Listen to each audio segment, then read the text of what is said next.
Welcome to Game Changers Live from Miami, Florida. My name is Sergio Tigera. I'm your host. And each and every week, we bring you someone who has been a game changer in their field and who's touched the lives of thousands to get their perspective on their journey, their mindset, their struggles and successes so that we can inspire you on your journey. So let's get started right now.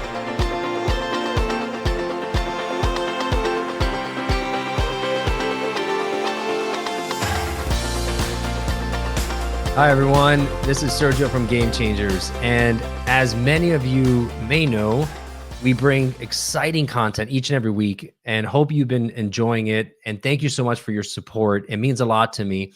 But I also want to let you know that I'm not only the host of Game Changers. What I really do is I'm a leadership development consultant. And I work with teams and individuals just like you and yours to help them reach peak performance. How do I do this? Through a number of ways. I offer one-on-one executive coaching and multi-level coaching, helping people get out of their own way, get the limiting beliefs out of their head so that they can show up better with more ownership, more accountability, and better results. I also have a course, which I just started today, happens every other month, called the Peak Performance Method. If you want to find a way to jump into a group coaching environment that's going to make huge changes, not only in yourself, but in your team's performance, that's a great way to do it. And I also have a 30-day challenge, which I just completed with 35 amazing people last month. And it's coming up again July 1st through the 30th. So I can definitely help you out with that. So we have a lot going on here at Progress Partners Consulting, which that is my organization. So thank you so much for being here with me on this journey.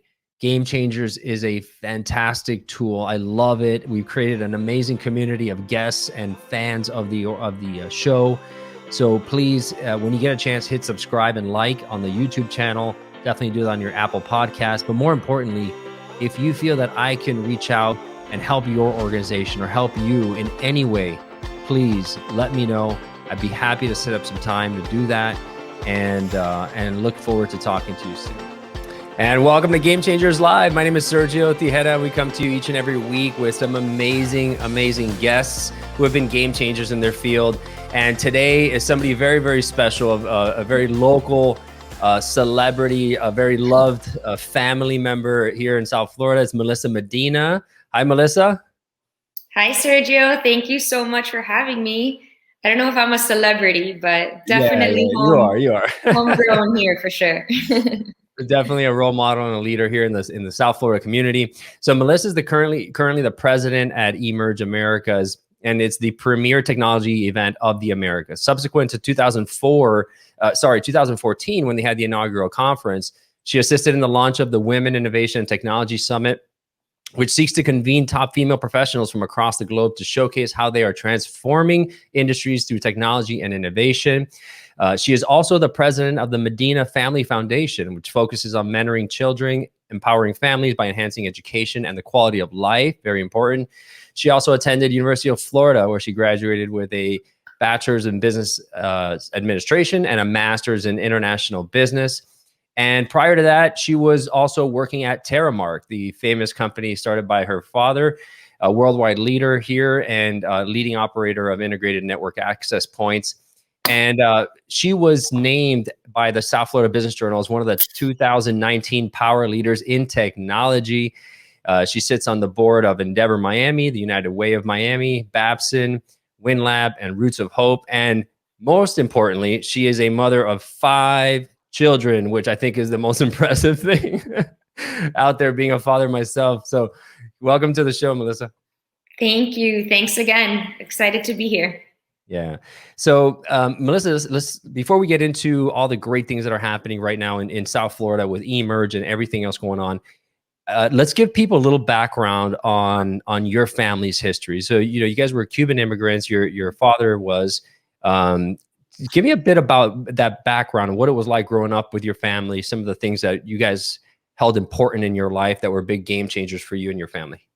Awesome. Thank you. I love starting with that because that's definitely part of my fiber and DNA is, my parents' story and their roots. Both of my parents, actually, both my mom and dad are Cuban immigrants.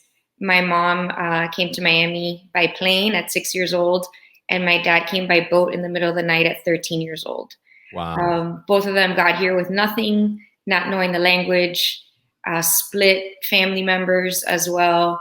And I know the story very, very well. I think about it often because I think about myself now as a mom and having to go through that, moving to another country where I don't know the language, I don't have anything. I truly cannot imagine what my grandparents went through and what my parents went through at such a young age. And I think they've taught us from a very, very young age, both my brother and I, sort of like the importance of gratitude, the importance of all the opportunities that we've had growing up that they haven't. And also just how amazing, not only landing in this country, of course, but the fact that they landed in Miami and South Florida and all the opportunities that were given to them is something that's ingrained in me, and which is why we are just so incredibly thankful to be a part of this community, and which is why we have always continued to build our family and our businesses here in South Florida. It's been just such an incredible community to us. But again, that sort of entrepreneurial spirit that all immigrants have is certainly in our blood and in our nature, and that's part of me for sure. Yeah, and having grown up with Cuban parents as well, it seems like we all have similar stories, that those who are kids of the immigrants. And as you succeed, as you guys have done very well, it's obviously very important to be able to pass down those values, because your kids probably don't have it as difficult as, let's say, you did, and you didn't have it as difficult as your parents did. And Absolutely. so it's difficult to keep passing that value down and making sure that it really sinks in. Yeah, absolutely. And I think that's something that we think about all the time. I think about it all the time as a mom, making sure that I am conveying to my children how incredibly blessed they are, making sure they know the journey that their grandparents and great-grandparents faced coming to this country. So that's something that we talk about openly as a family, and we want to make sure that they know where they came from, where their roots are, and that, life is not always that easy, and they need to know that they're very, very blessed, and hopefully they understand that they need to give back, be grateful always. And so leading by example is obviously very important in anything, in business and in life, when you're trying to lead others and inspire others. With the Emerge Americas, as when you guys started this back in 2014, it's taken, has had a tremendous impact, not only in the South Florida community, but in the state of Florida, economic impact, but as well as just bringing eyes and attention to the burgeoning scene and the tech scene and everything else like that. So tell me a little bit about Emerge, where it was when it started, where it is today, and then we'll get into a little bit about the future. Sounds good. Emerge Americas, I say, is my sixth child. I mean, it's quite literally a baby to me. I'm very, very passionate about Emerge and its mission and its platform.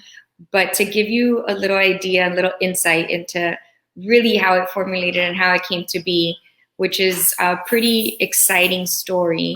Yeah. It actually was formed, believe it or not, a lot of people don't know this, out of frustration, to be honest. Having worked and having helped build a company here in Miami, both an IT infrastructure and cloud computing company, which my father founded, called Terremark Worldwide, there were many frustrations that we faced building that company here. One was recruiting talent at the time was very hard. Think this was circa early 2000s. Not only building, but operating what's called the network access point, the NAP of the Americas, one of the top 5 leading network access points. So think about it as sort of an internet exchange, an airport for internet exchange. And basically all of the internet traffic, almost all of it from Latin America, flows through there, quite literally laying fiber throughout downtown and under the ocean to make this one of the most connected buildings in the world, which is so exciting that it was happening right here in downtown Miami. But when we would travel outside of Miami and to conferences all over the world, people would always ask, why is a global IT infrastructure and cloud computing company headquartered in Miami? We got that question asked over and over and over. Not only us, I mean, several employees of the company, the same thing. And it was so frustrating. So in 2011, when Verizon purchased Terremark, which was really exciting, I think, of course, for my father who built this from the ground up, blood, sweat, and tears, but I think for the community as well, to have a success story within the tech industry, also from an immigrant that built this here, was really, really exciting. But the first conversation we had was, okay, what were our pain points? What were the frustrations? And how could we change that for entrepreneurs and for the tech ecosystem moving forward here in South Florida? And that's sort of where the idea around 2012 was when we first began talking about it. That's when it began to take form and take shape. Took a while to even discover what the name was going to be and what the real, what the long-term plan was going to be. But we knew two things. One, that the mission was we wanted to help spark and help build a thriving tech ecosystem here in South Florida. And the first way we were going to do that was by creating a space, literally creating a physical space, so a conference, where we would connect all ecosystem stakeholders, from investors, entrepreneurs, global enterprises, universities, startups, all together under one roof, with the mission of putting Miami and tech in the same sentence. And again, so that we could at least help try to change the future of South Florida in terms of tech, innovation, and entrepreneurship. And that's sort of where the idea began, and then of course has transformed and has taken many different phases since we launched in 2014. Let me ask you, so when you're trailblazing a new path and you have a vision that other people don't see, how much resistance did you encounter when you started telling people that you wanted to associate Miami with as a tech hub? Did they just blow you off? I mean, did they say, you're crazy, there's no chance of that ever happening? Is it because they just don't see what you guys saw at the time? Yeah, I think we had mixed reactions. Definitely early on, a ton of pushback. I'm not going to lie. People saying that's such a crazy idea, or why would you ever think of doing that in Miami? Which is tough to hear when you kind of feel and you know that Miami has all the elements to make it happen. But then again, I mean, thinking of it as like the glass is half full, we luckily did have our partners and collaborators, several of them, from the beginning, that did believe in us. And that did support us from the beginning. And I think we're eternally grateful for them, because if it wasn't for them, there'd be no way we'd be where we are today. But we certainly did receive a lot of pushback. But, one of my favorite quotes is, it's something like the crazy ones are the ones who end up changing the world.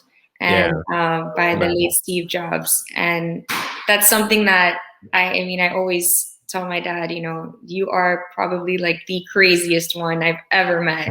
And I say it as a term of endearment to him, because the crazier the ideas are, the more impactful they're going to be. So you're always going to get pushback and people that think, it's not a wonderful idea. And of course it takes time, and we've had our ups and downs. But ultimately, if you really believe in the mission, which still remains the same today, then I think that's what kind of keeps you driving and moving forward.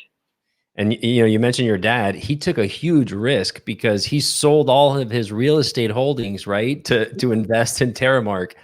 I mean, you're betting the farm. That takes a lot of conviction, a lot of stomach. You know how they say, don't put all your eggs in one basket?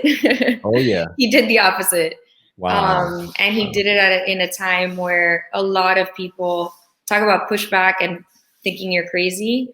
At the time, which was the late 90s, I was in college at the time. People just didn't understand. No. And anyway, real estate in South Florida has always been a great industry, of course, very traditional industry, safe as well. Yeah. And people just didn't understand why, after building such a successful development company, real estate company, why he would sell all of it. Like nobody understood that. And I was getting phone calls in college from, his partners. I think you might be the only one that could help change his mind.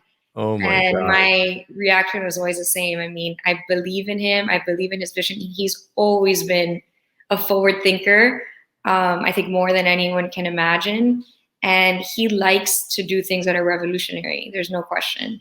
And Yeah. so if he really believed in it, I was going to support him 1000%. And so has that gene been passed down to you? Do you go with your gut when you have a hunch on something that you really want to dig into it, and you know you're going to go after it 100% no matter what? I'd like to think that I've definitely inherited at least some of my father's spirit and energy. I mean, I don't think you'll meet anyone with more energy than him and passion. So I'd like to think that I've inherited some of that gene. Yeah, yeah. So tell me about Emerge today. Give me some stats. Give me some, some surprising figures and how this has grown and the success over the years. I know it started off. I think it was maybe 15,000 people that first year, and No, you the were first year was 5,000 people. 5,000. And let me tell you, You were pregnant at the time, right? we were hoping for 2,000 people Oh wow, that first year. So the fact that 5,000 people came the first year actually exceeded even our own expectations, fantastic. especially in a space where we were kind of first to market Right. with, creating a tech conference really in the Southeast US, and that focused on that connection to LATAM, which is also very much our strong suit here in South Florida, and Miami is our geographic connection to Latin America. So to give you, a little bit of numbers and growth, we started off, like I said, 5,000 people in 2014. But I will say, when we opened our doors that first year, we realized, okay, this is not just going to be one time conference. Believe it or not, we had no idea if we were going to make it annual, if it was just going to be once and that would be it. We really didn't know. And it was really exciting. Even though we received pushback, it was exciting to see how many people did kind of coalesce and support and actually attend that first year in 2014. It's grown. 2019, we had over 16,000 people at the conference. Wow. Which was really exciting. We were expecting close to 20,000 in 2020 when we had to cancel 3 weeks before. Oh my God. Talk about hardest thing I've ever gone through as an entrepreneur in growing a business definitely has been having to cancel our conference 3 weeks before. I mean, we plan over a year in advance, and logistics and just the time and energy and blood, sweat, and tears that the team puts into it. That was really, really tough. But you learn from those experiences more than ever. And there's been a lot of silver linings, which I'm sure we'll get into with the pandemic and how it's now kind of shining a global lens on Miami. Yeah. But I think to kind of go back to your question as to the growth, I think the most exciting part for me is that we're much more than a conference. We started off as a convening and, again, kind of connecting a physical space to connect all the key ecosystem stakeholders. But we transformed into a year-round platform, into a year-round movement. We host masterclasses and webinars, and we publish insight reports. We're one of the only companies that are tracking venture activity all throughout Florida. And now we added LATAM as well. So we're collecting the data and we're showcasing it. And it's important to show the numbers and to see the growth that South Florida and really the state as a whole has had in terms of venture activity, in terms of the startup community, in terms of homegrown founders. So I think the most exciting part of the journey for me is that this has just transformed into something that's extremely palpable now, that is resonating with so many people. And that, I think, makes me smile big, because people are really understanding and grasping what we were kind of evangelizing back in 2012 now. And it only took 10 years. People think it's like an overnight determination, success, passion. Yeah, they don't see all the work that you guys put into it and everything else. So now let's look at the last 12 months, 12 to 16 months that have been obviously a whirlwind for everybody. How has that changed your perspective as the president? How has that changed your perspective as, going forward with the future, and how everything has changed, and how, people are working remotely, et cetera, et cetera? Give me some thoughts around that, and what that was like for you guys. Yeah, I mean, like I said, the start of the pandemic and having to cancel when so many people were ready and we were about to begin the build out was definitely extremely tough on us as a team, on us as a company, but we rallied and pivoted. And it's just so amazing how much closer we've even grown as a team and how much we've done throughout this year and a half when we look back. But I think the most exciting part, even through the tough times, has been this hyper acceleration and hyper growth, specifically within the tech and entrepreneurial ecosystem here in South Florida. And that has absolutely been driven by the pandemic. I think people have realized that, they have a choice now in where they can live, work, play. Quality of life, I think, is now taken much more into account than it was pre-pandemic. I think both as an employee and an employer. I think employers are much more apt to hiring remote workers. And I think that hybrid work model is not going anywhere. I mean, of course, there's still going to be companies that you need to go in every day. But I think for the most part, there's just a different way of looking at the future of work. And that has definitely been because of the pandemic. And I think Florida in particular has benefited the most. And for all the obvious reasons. I mean, of course, the weather, quality of life, being able to enjoy the outdoors, taxes here has been a big reason that you've seen sort of an influx of folks moving their businesses and moving themselves and their families to Florida. And so it's almost been like a perfect storm, sort of all come together for our state.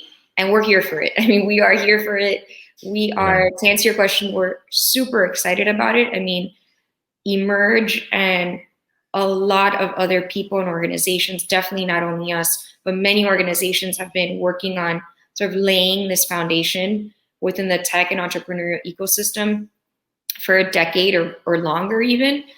So I think for all of us, kind of looking back and being able to say, man, we helped lay that foundation. Now let's learn from all these new transplants. Let's learn from them. Let's listen to them. Let's welcome them. Let's have them play a part in this, as the mayor of Miami calls Miami Tech 2.0, which is sort of that next phase of a burgeoning and early tech hub. There's still a lot of challenges and there's still a lot of work to be done. But for me personally, I'm not scared of that at all. I think that actually that's where the opportunities lie, where everybody now has an opportunity to be part of building something together. So I am personally thrilled at the attention and excitement.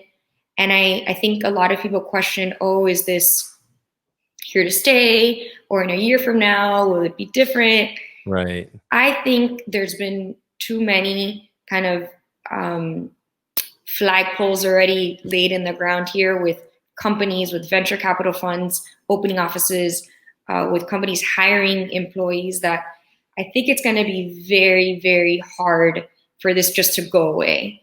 I think it's here to stay. I think we're going to build on this momentum. And as far as Emerge goes, we have so many exciting new collaborations and experiences that we're going to be launching throughout the fall. And of course, leading up to our next conference, which is April 18th and 19th of 2022 at the Miami Beach Convention Center. And so we're hopeful that this will be the most exciting year yet for us at Emerge, and I think for us as a community as well.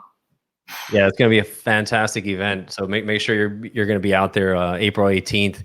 Let me ask you this. So all these companies moving down, we see in the papers and we see on the posts online, this company is hiring 200 people. This company is going to hire 100 people, et cetera, et cetera.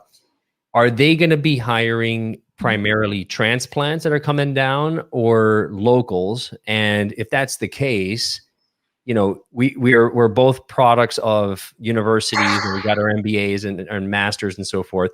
The scene in in education has transformed tremendously, where people are seeing that they don't need to necessarily go to a 4-year university. They can learn coding. They can do you know, other types of avenues to get to where they want to go. How do you see this, you know, happening? Number one, you know, are they going to be hiring local? Because I think I've heard that from some folks as well, and the mayors has reiterated the importance of making sure that we hire local talent. And then how are we changing the educational system to make sure that we're actually feeding that pipeline, that talent pipeline? Great question. So from what I've seen from the companies, which are numerous that I've met with, that are currently hiring now in South Florida and are new to Miami, every single one of them has said that they want to at least hire half or more of their team from local Miamians, which I think is super exciting. Some of them, the percentages are even higher. So they're actively looking and making sure that they can find talent locally. I think this, you know, the narrative that I know has been in the media a lot over the last several years, and I think it's changing now, about there sort of not being talent in South Florida, or enough talent, or the brain drain where the talent that we do have leaves. I think that narrative is really shifting. I mean, look at your alma mater, FIU.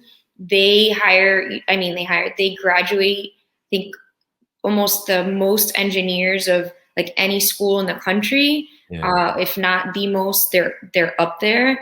I think a lot of these companies that are moving now into Miami are specifically looking for engineers. So I think there's a lot of opportunity between FIU and these companies. And same goes for Miami-Dade College, Their programs that I've seen personally launch over the last 7 years partnering with them have been incredible. I mean, in terms of cyber, in terms of entrepreneurial programs within their business schools, Miami-Dade College opened the Idea Center. They opened the Magic Center. They opened a cybersecurity space within the college. FIU did the same. They opened a cybersecurity lab within FIU. So I think I find that, again, there's always room to do more, but I'm confident that the universities are not only working with these new companies, but they're also working together. It's pretty amazing to see all of these major colleges and universities kind of on the same mission to help connect talent with opportunity.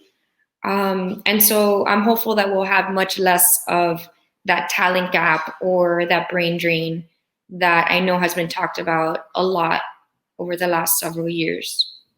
Another bright spot, I think, from the pandemic, and then just from the evolution, everything that's been going on in the tech scene, is seeing more women and in leadership positions within the tech scene, which has traditionally been a male-dominated space. You're leading by example, right? In a lot of ways, your mother, 5 kids, and leading a major tech movement, down here. What can you tell to other women to inspire them to take on a similar path, or to get over that resistance that they may have encountered in the past? Yeah, thanks for asking that. It's definitely, when I say, things that I'm most passionate about, highlighting women in the tech space is definitely up there. There's still a lot of challenges, and it's still definitely very much male dominated. There's no question, but I am very encouraged by the progress that I personally have seen over the last 7 or 8 years, seeing much more women in the tech space, in the entrepreneurial space, in the venture space. That being said, we're still very underfunded as founders. It's just unfortunately, those are the numbers. But I think what I'm most proud of is that as a community, which is another reason why launching Emerge in South Florida was very important to us, is that we are a very diverse community. And believe it or not, in terms of numbers, we are one of the top cities. Miami is one of the top cities with women entrepreneurs. which is Really? really exciting as well. So I think we can be an example. I'm really positive about that. When I think of like women in tech and women in entrepreneurship and women in the space, I can name several. I mean, we'd be here too long, specifically that are leading organizations here in South Florida. So for me, even though I think as a whole, it's still definitely an issue, we still need to do a lot of work on it. But I feel like in South Florida, we can certainly set the standard and set the stage. And I will continue doing everything I can to help mentor and to help advocate for more women in this space. Interesting. So over the last, obviously last year and a half, there's been a lot of, movement and attention brought to Miami because of the mayor's words on Twitter and his activities and so forth. And I know you work closely with them. Yeah. A month ago or two, they announced the Miami Tech Week. And so tell me, how are the, Emerge and the Miami Tech Week playing together? How are they different, and how do they work together in this space? Yeah. So first and foremost, the mayor has been a supporter and partner, ambassador to Emerge and to South Florida Tech and Innovation for years, way before he was even mayor, which is super exciting because when people ask me, like, is this something new for him? It's like, no, he's really been supportive of our efforts, of Endeavor's efforts, of Win Labs. I mean, you name it, he's been a supporter for years. So kind of seeing him now kind of carrying the flag is super exciting. And yes, he wrote that tweet in December, which is now known as the tweet heard around the world, which is incredible. I mean, he's an incredible person, incredible marketer for his community. And he also is one of the, in politics, I think it's not often that you see politicians kind of align with innovation and technology. Yeah. The exciting part is that it's him, it's Mayor Daniela Levine Cava.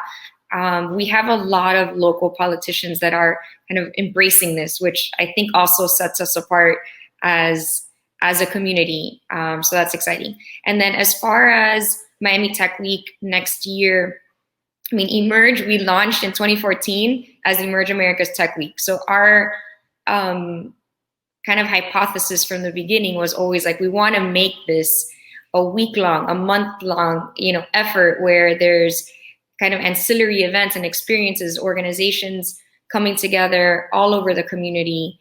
So what's happened for next year, which is really exciting, is that it's not only, I guess, the local organizations that are going to be collaborating together. So now that we do have a lot of new transplants and organizations that are coming from Boston and Austin and New York and, of course, California, we're kind of merging our networks. And the idea is that it's certainly not captive of just Emerge Americas or Founders Fund, who was the other ones that announced with us.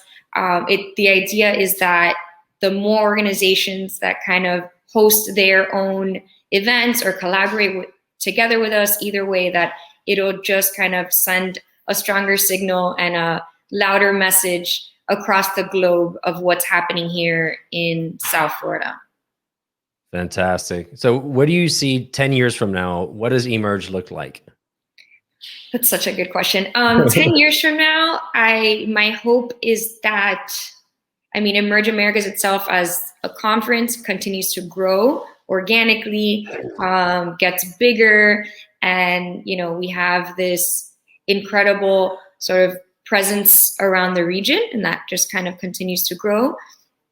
My hope is that 10 years from now, we don't even need to kind of discuss if Miami is going to be this thriving tech hub, or if, it's going to stick, or if we have all the elements, that kind of those ifs will be eliminated, and that Miami would already be known as a thriving tech hub without having all those kind of questions that we get asked so often. So to wrap this one up, a fun question. You've had Pitbull as a major part of your conference for years now. Yes. What's your favorite Pitbull song? Oh my gosh. I love Echa Pa Ya. Great song. But too many of his songs that I love. In terms of Pitbull, though, I want to say. Yeah. Talk about an early adopter, early supporter, investor of Emerge. He is an amazing, amazing person, musician, businessman, friend. And we're just lucky and honored to have him as part of the Emerge Americas family, because he's truly, talk about a visionary. And Mr. 305 to Worldwide is very, very accurate. That's right. Almost of the entire community as well, right? Representing the 305, and becoming think of worldwide. His journey too. Again, going back to kind of the roots, and what he went through growing up and what he's done. And he talk about giving back and mentoring. He's a phenomenal, phenomenal person. And again, we're very, very lucky to have him as part of our extended familia. All right. So Melissa, we're very proud of you and what you do for our community and your family does for the community. You know, we didn't even mention all the other things that you guys support within the Medina Family Foundation and the lives that you guys have touched. So congratulations on your success. Congratulations on everything that's coming to you guys and you guys are bringing into our community. You're just adding so much value and so much life to this South Florida community that we're very grateful for that. So thank you so much. Thank you, Sergio, so much for this opportunity. And thank you for giving me the platform and the space to share my story. And looking forward to continuing to work together and to help you any way that I can. If you loved what you heard in today's episode of Game Changers, please subscribe and rate us. The lessons and the stories in these podcasts are immensely valuable, so I invite you to share them with a friend who needs to hear it. You may end up being the game changer in their lives.